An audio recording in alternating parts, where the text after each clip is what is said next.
Hello guys, welcome to my channel Code and Chill. Today we will learn how you can execute CMD commands using Python, Windows CMD commands. So for that we need to import OS module,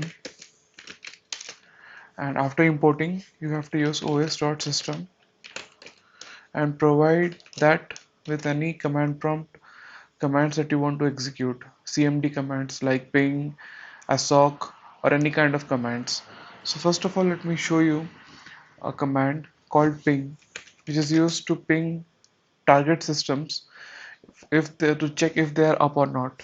So let me just ping the loopback address 127.0.0.1.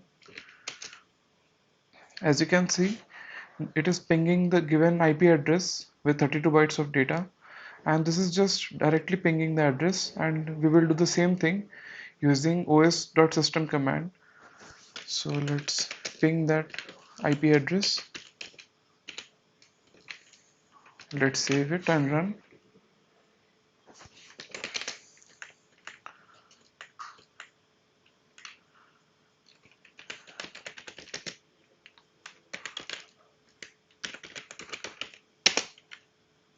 So as you can see, it is doing the same thing without directly pinging it. Now we can execute any CMD commands directly using os.system module. So thank you for watching. Please like and subscribe the channel.